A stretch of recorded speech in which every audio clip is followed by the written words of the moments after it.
So recently, Paw Patrol, the mighty movie, which is Paw Patrol 2, if you will, got its rating from the MPA. And that rating is PG. Now, obviously, this did get some people talking because the first Paw Patrol movie got a G rating. So what changed? Well, apparently, if you look at some information from a behind-the-scenes standpoint and even some video that is out there, the first Paw Patrol movie came close to getting a PG rating, but because they had to basically delete certain scenes or cut back on certain scenes for time restraint, it was able to basically get a G rating instead. The other reason they also aimed for a G rating, in my opinion, is because they knew they were going to have a simultaneous release on both Paramount Plus and in the theaters. So, that's basically what I think caused them to go with a G rating or work towards a G rating instead of having a PG rating, which they could have had they kept some of the elements that got cut down or deleted out in the movie, and in my opinion, if it was mostly theatrical and not simultaneously released on both, streaming and theaters. So yeah, the first Paw Patrol movie did come close to that, but because they had to cut back on some stuff, and in my opinion, they knew they were going to have a simultaneous release, they just decided, hey, let's just do what we can to make it a G rating and go from there. The other reason I think as well they did it is because of the fact that they wanted to, theatrically and even viewership-wise, wanted to draw in a bigger audience. And also they knew that if they had it simultaneously on Paramount Plus's streaming service, that parents would basically put it on to keep their kids occupied while, let's say, the parents were off doing other things, like, let's say, making lunch, cleaning the kid's room, cleaning the house, you name it. Now, when it comes to the mighty movie, though, when you first see the teaser trailer, the first trailer they put out, the teaser trailer, and you see what's involved in the movie, from having a bigger budget, obviously, being more action oriented, having a superhero theme and everything, you can definitely get that feeling that they might be heading in a PG direction with this film. And lo and behold, that's exactly what happened. And it's not just because it's not just because of the fact that one of the Paw Patrol characters, Sky, who, from what I understand, is one of the more popular, if not the most popular character in the group, is the focal point storyline-wise. But it's mostly, like I said, it's got more action and adventure and peril and all that you kind of got in the first film, but not necessarily. But you're going to get it more so here, because there's more to the movie than the first one. Like I said, you got superhero themes, and the story apparently is going to be a little bit more grown up, a little bit more mature, and everything than before. And to me, when I first saw the teaser trailer, I did an audio video on it saying, or kind of asking and pointing out the question of, is a PG rating the direction that the people behind the film want to get, are aiming for? And obviously that's exactly what happened. They were aiming for it and they got it. But what's surprising is it's not the first time any film in history has started out with a more family-friendly rating, and then as the movies, went on, as a series of movies based on it continued, sequel after sequel, spin-off after spin-off, the ratings would jump higher and higher over time. A good example, in my opinion, is the Harry Potter series. We know that when that started with Daniel Radcliffe and his crew, that basically most of the movies up until a certain point were PG rated. Some were even, lucky enough to even get a PG rating, when they should have actually had a PG-13. It wouldn't be until like the final few films that it would finally acquire the PG-13 rating, and even rumors have circulated that one of the final films came close to maybe getting an R rating, but was just barely able to cut down enough to get that PG-13 rating. But the point is, this is not the first time this has happened. It isn't, and it won't be the last. The other reason as well, in my opinion, that the mighty movie is getting a PG rating is due to the fact that it's going to be theatrical only this time. Yeah, it probably won't be in the theaters for too long, depending on how successful it is. But basically, knowing that they're going to have this mostly on the big screen, giving it a PG rating, or making sure that the story is warranted enough for a PG rating, they know that's going to be more attractive, if you will. That's going to be more attractive to the audience that comes and sees it. The parents that bring their kids to see it, because the kids will be a few years older, and the kids might want to see something that's more different than the last one. Now, what does this mean for the future of Paw Patrol in general? Well, Paw Patrol is basically a show seen on Nick Jr., originally seen on Nick Jr., and originally aimed at a younger audience, with lessons and all that. And some of the stories were mostly, just, half-hour episodes comprising of 2 11-minute episodes in general. That was about it. You would have one episode, you would have one 11-minute short followed by another, and that's it, as far as I know. With occasional specials and all that, where they would bring in new characters, like the cat version of the Paw Patrol and stuff like that, or they'd introduce new characters that we haven't seen in a while, like that husky puppy, whatever her name is. They would bring her in and stuff. So, they would have their occasional 45-minute, 22-minute episodes or specials on Nickelodeon, and that's great and everything. But you can definitely tell that those are more like, G-rated stuff, TVY G-rated stuff. Here, it's a lot more different.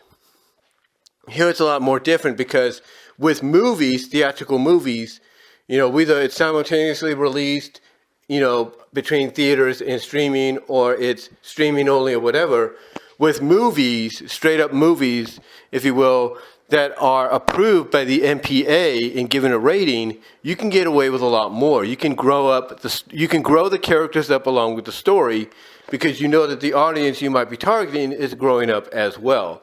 And that's how I look at the Mighty movie. I look at the fact that it's more action-oriented. You got more peril in it. You got more thematic, thematic themes in there. The story obviously is going to be a little bit more mature. And you got that superhero theme as well, that, obviously, this is going to warrant a PG rating, no matter how hard you try to put it down to a G rating, just based on what you can get away with. Even, because again, like I said, I know it sounded like it just rambled that I was trying to think about what I was going to say. Basically, going back to let me rewind a little bit there. Going back to what I was saying, basically with movies in the theaters or even streaming, you can get away with a little bit more. That's what I was trying to say. And again, I know I sound like I rambled there. I do apologize. You can make things a little bit more grown up and stuff. Even if you try to aim for a certain rating, you're going to end up getting a different rating no matter what. And for Paw Patrol, I look at the fact that what this really is, honestly, not just with the first film, but mostly now with the second one and it getting a PG rating, I think what this really is, in my opinion, is it's a testing ground. That's what it is. Because like I said, Paw Patrol originally was meant for younger kids, preschoolers to first to third graders, what have you. It was mostly, meant for them. Now you're entering that Paw Patrol franchise into a more, I guess you could say, mature, category. You're entering it into a more mature category than what it's known for with the PG rating. Because you're able to get away with a lot more. So what does that mean for Paw Patrol in the future? Well, I look at it this way. Nothing, if you're a fan of Paw Patrol, the original Paw Patrol, I don't think nothing's going to replace that. But I think this will be, like I said, is a testing ground. It's a testing ground to see if maybe an older audience might, enjoy an older version of, Paw Patrol. Like maybe there could be an audience out there that wants a Paw Patrol series that's TVY7, TVY7FV, and not just TVY E/I. You know what I'm saying? They're probably doing this to test the waters to say, hey, is there an audience out there for a TVY7FV Paw Patrol or TVY7 Paw Patrol, and not just an audience for a TVYE/I Paw Patrol. I think that's why they're going this route. That's why they're going this route. I mean, I can tell you from experience, being someone that grew up in the 80s and everything, being someone that grew up in the 80s, when Transformers did their movie, yeah, it was a lot darker. In 1986, when they did that film, it was a lot darker than anybody expected. You had characters that would normally get injured, put into stasis and all that, and everything in the series. You would see them getting killed off in the movie. And that was like taking it to another level. And the reason they did that, in my opinion, is to test the waters to see how people would feel if they saw a character die in the series. And that's why in the third season, you saw some characters dying, more so than you did originally in the first and second seasons. Same with G.I. Joe.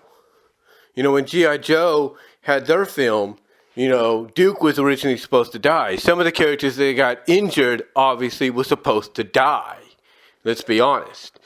But they didn't because, because of the reaction people were having to the Transformers film. So what did they do? They just, instead of killing these characters, they just had them get injured. They had them going into comas and everything. And they were right as rain when Deke Entertainment took over and continued the series. The point I'm getting at is even G.I. Joe tested the waters too. That's what they did. And you kind of saw something as a result of that in the Deke Entertainment version of G.I. Joe, the continuation of the series after the movie. And like I said, the same with Transformers. So to me, I look at the fact that this is a testing of the waters for Paw Patrol. Like maybe, this is an avenue that Nickelodeon and Paramount can go down in the future and do a Paw Patrol movie, or not movie, but series for an older audience of the TVY7, maybe TVY7FV genre, if you will. But we'll have to see. But to me, I think that's part of the plan. I think that's part of the plan because they could have easily toned this down and said, hey, we're just going to go with a G rating again, and that's it. But they didn't. Instead, they wanted to try for something more. They wanted to try for something more mature, in a sense, as crazy as that sounds. Again, you look at the Harry Potter series for an example. A lot of those were all PG up to a certain point. Some of them even barely got a PG rating or just barely able to get a PG rating until finally, the people that portrayed the characters in the story were old enough to take on and tackle more mature stories that, a lot of those movies that came later got a PG-13 rating, and I think some of the final ones came close to an R rating, but were just barely able to cut enough out, like I said earlier, to get that PG-13. So to me, I look at the fact that this is a new avenue for them to go down, but it's an avenue that's also a testing ground. Because you look at those Harry Potter films, and you have to realize that I think the final two PG-rated Harry Potters were a lot more darker, a lot more supernatural, and all that than the previous ones, before it. And it felt like those should have been more like PG-13, right? And the reason they had that feeling of, hey, these should have had a PG-13 instead of a PG, is because to me, those were also testing grounds. Like, okay, if we're going to do more Harry Potter movies, how would you feel if we upped the ante and made it more darker and mature to where it would warrant a higher rating? You know what I'm saying? So to me, that too, those final Harry Potter movies that had PG ratings, to me, were testing grounds. And those testing grounds were, obviously, past the test and everything with the fan base, that the last few Harry Potter movies got PG-13. And to me, that's what I look at here with Paw Patrol, as crazy as that sounds, in the Mighty movie. That this getting a PG rating, to me, is a testing ground to see if fans would want to see, a TVY7 FV, or if not a TVY7 Paw Patrol series aimed at an older audience, and not just, rely on the TVYE/ or rely, I should say, on the TVYE/I Paw Patrol. That's on Nick Jr. But we'll have to see. But let me know what your thoughts are. Let me know what your thoughts are. I know I rambled a little bit here, felt like I was going all over the place. I do apologize. But let me know what your thoughts are. You know, how do you feel about Paw Patrol the Mighty Movie getting a PG rating? Do you think it warrants it? And do you think maybe this is a testing ground by those at Nickelodeon and Paramount to try to maybe go for an older audience and give them maybe a Paw Patrol that's TVY7? You know, let me know. Comment down below, live chat during the premiere, and until next time, talk to y'all later.